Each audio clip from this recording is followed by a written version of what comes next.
എല്ലാവർക്കും മഴവിൽ മീഡിയയിലേക്ക് സ്വാഗതം. ആദ്യമായിട്ടാണ് നമ്മുടെ ചാനൽ കാണുന്നതെങ്കിൽ സബ്സ്ക്രൈബ് ചെയ്യാൻ മറക്കല്ലേ.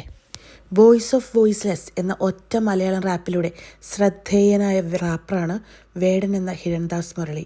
വോയിസ് ഓഫ് വോയിസ്ലെസ്സിലൂടെ അടിച്ചമർത്തലിൽ ശബ്ദനഷ്ടമായവർക്ക് പറയാനുള്ളതെല്ലാം വേടൻ പറഞ്ഞു. ജാതിയെക്കുറിച്ചും ജാതി വിവേചനത്തെക്കുറിച്ചും ഒക്കെ തൻ്റെ വരികളിലൂടെ അതുപോലെ തന്നെ അഭിമുഖങ്ങളിലൂടെയും ഒക്കെ സംസാരിക്കാറുള്ള വ്യക്തിയാണ് വേടൻ. ഇദ്ദേഹം ചോദിക്കുന്നൊരു ചോദ്യമുണ്ട്, നമുക്ക് ഒരു കറുത്ത നടനുണ്ടോ എന്ന്. നമുക്കൊരു കറുത്ത നടനുണ്ട്, ഭാഗ്യവശാൽ വിനായകൻ ചേട്ടനുണ്ട്. പക്ഷേ നമ്മളൊന്നും മര്യാദയ്ക്ക് വിനായകൻ ചേട്ടനെ ഉപയോഗിക്കുന്നില്ല. മലയാളികൾ എവിടെയാണ് വിനായകൻ ചേട്ടനെ ഉപയോഗിച്ചിട്ടുള്ളത്? കമ്മട്ടിപ്പാടത്തിൽ രാജീവ് ചേട്ടൻ ചെയ്തു വെച്ചിട്ടുണ്ട് നല്ലൊരു സാധനം, എന്നാലും പുള്ളിക്കാരനെയൊന്നും അധികം ഉപയോഗിക്കുന്നില്ല. അതുപോലെ നമുക്കൊരു കറുത്ത മോഡലുണ്ടോ? ഒരു പോസ്റ്ററിലെങ്കിലും കാണാൻ പറ്റുമോ? അതുപോലെ ഞാൻ ദുബായിൽ പോയപ്പോൾ അവിടെ മുഴുവൻ കറുത്ത മോഡൽസാണ് എവിടെ നോക്കിയാലും. ബ്ലിങ്ക്